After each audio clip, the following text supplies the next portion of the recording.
What's up everyone, welcome to Workshop Rebuild. In this video we'll focus on the lacing and truing process for the front wheel of the BMW R60/5, so let's get right to it. Before the assembly process we want to make sure that the outer rim is nice and flat, and in order to do that you want to lay your rim down on a flat surface and push down on it on opposite sides. This will give you a better understanding of how flat it actually is. Now on this side it's actually very flat, but we're also going to flip it over and do the exact same thing on the other side. So we're going to push down on opposite sides again. And if it bounces or wobbles on this table, you might actually have a dent or even a high spot on your rim, which you might have to repair prior to the installation process. So now we can proceed by checking two more things. You also want to make sure that your rim is very parallel. So what we're going to do is we're going to take an outside measurement from the right outer lip to the left outer lip.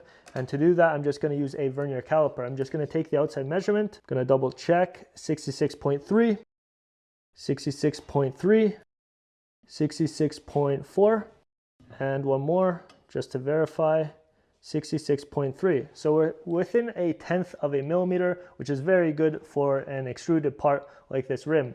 One more thing we can check is actually the inside shoulder. This is where the tire will be seated, and we're also going to check how parallel the inside is of the rim. So we're going to do the exact same thing, take about 4 measurements around the perimeter, 47.3, 47.25, 27, so very close, 47.35, a little bit higher, but still within spec, and 47.3 again. So we're very parallel on the outside as well as on the inside, and the flatness is also very good on this rim. So that means I can proceed with the assembly process. In order to do that, we need exactly 40 spokes and 40 nipples. These parts are brand new and I picked them up at Euromode Electrics, and I'll leave a link down below in the description. Now it's really important that you get the right spokes because the front rim is 19 inches in diameter. The rear rim is 18 inches in diameter, which means your spokes will be a little bit shorter. So if you're working on the front rim or the front wheel assembly, be sure to get the right spokes. Now for the next step, I'll grab these spokes and start lacing them into this wheel hub and the rim. The wheel hub is positioned on the table with the brake surface facing downwards, a crucial step to ensure proper alignment with the outer rim during lacing. Inside the rim you'll find the part number and a directional arrow, which must correspond with the wheel's rotation direction. In this setup, the wheel on this table spins counterclockwise, indicating that the arrow should point to the right. For the initial assembly step, I'll take 10 spokes and insert them into the wheel hub in the same direction. Once inserted, ensure they align with the respective holes in the rim. One spoke lines up, followed by 3 empty bores, repeating this pattern throughout the rim. To secure the spokes within the rim, we'll use new spoke nipples, applying a small amount of air tool oil to the threads beforehand. This will make the assembly process so much smoother. Starting by threading in the nipples, since the assembly is still loose, you can turn the spokes into the nipples without requiring any specialty tools. With the first 10 spokes and nipples in place, we'll install 10 more above them, lacing them in the opposite direction for added strength. Again, align them within the respective holes of the rim, skipping 3 bores until the next one. Repeat this process until all holes have spokes in them. With 20 spokes in place, I'll hand tighten the assembly to keep the rim centered to the hub, making the truing process easier. Now flip over the rim and repeat the exact assembly process for the next 20 spokes.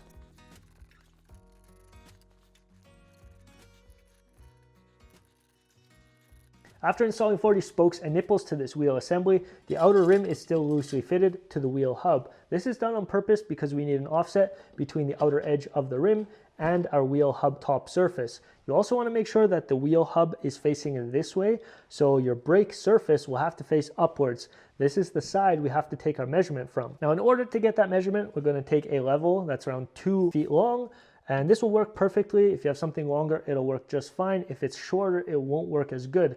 So place your level on your wheel hub directly in the middle, and then you'll see a gap between your rim and the bottom side of your level. And this gap needs a specific offset of 10 millimeters on your front rim. If you're doing this to your rear rim, you need an offset of 6.5 millimeters. So be careful which wheel you're working on. They do have different offsets.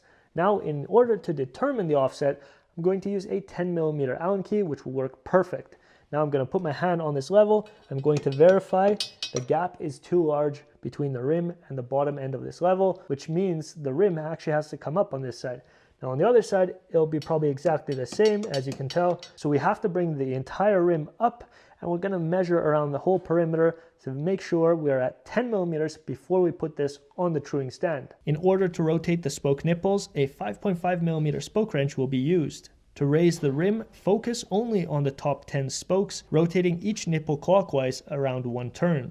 Once this is done, I will use the level and a 10 millimeter Allen key to verify the offset. Here you can see the Allen key fits snug between the two surfaces, which is perfect.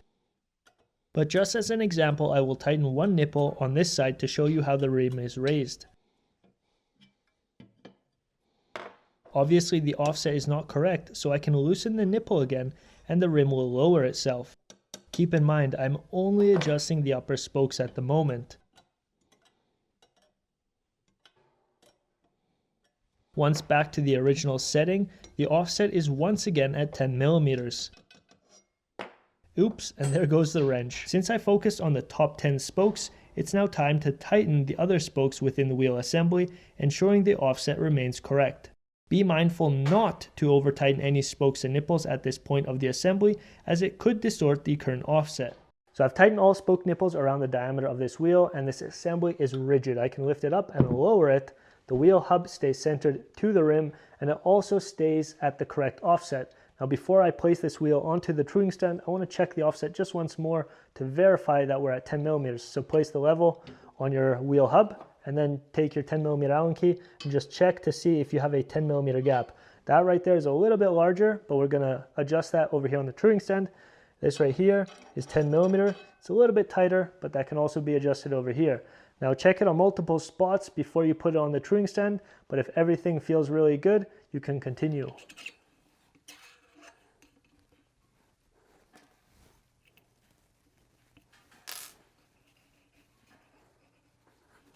This front wheel has been mounted to the truing stand. On either side of this wheel, you'll see two tapered parts which will push up against the cone of the taper bearing. It's really important that there's a little bit of pressure on these two tapered parts.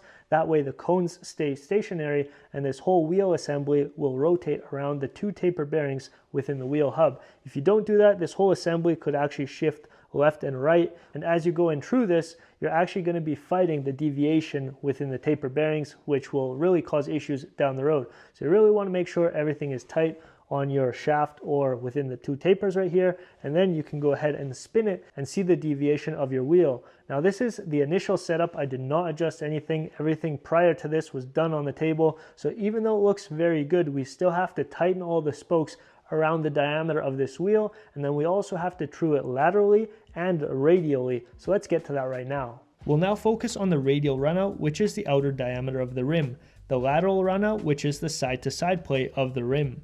A zip tie will allow us to see the radial runout. Identify the high spot of the rim, usually a section that needs to be brought closer to the wheel hub.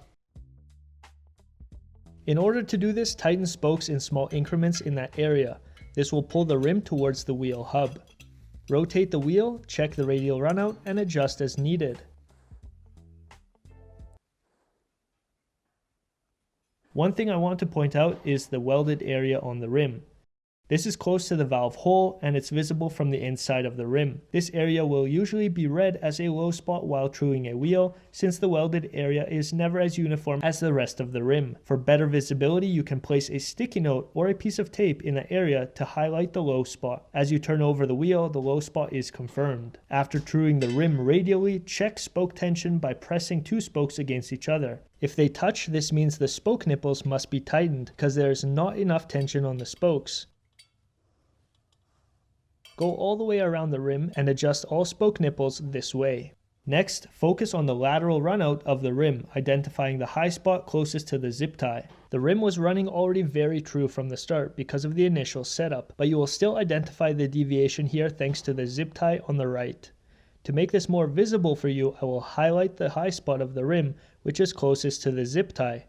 Once again, this is an area on the rim and not only one spot. To adjust this high spot, it's best to pull the rim in the opposite direction. This can be done by tightening the nipples on the left side of the rim.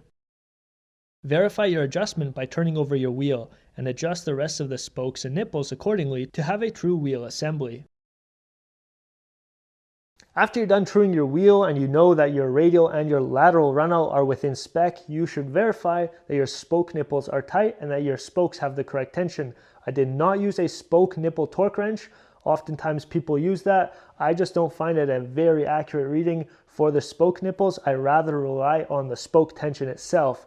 There are two different methods you can actually use in order to check your spoke tension, and I'll share them with you guys right now. To ensure even spoke tension, two methods can be used. The first method involves pressing spokes together with two fingers to feel the spoke's tension. Anything greater than 1 millimeter of deviation is too loose. The second method involves tapping a punch or a wrench against the spokes.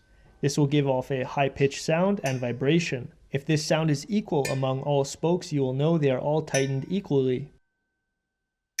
If all is well, you can remove your wheel from the truing stand and tap the spoke's head with a punch. This will ensure they are seated well within the taper of the wheel hubs.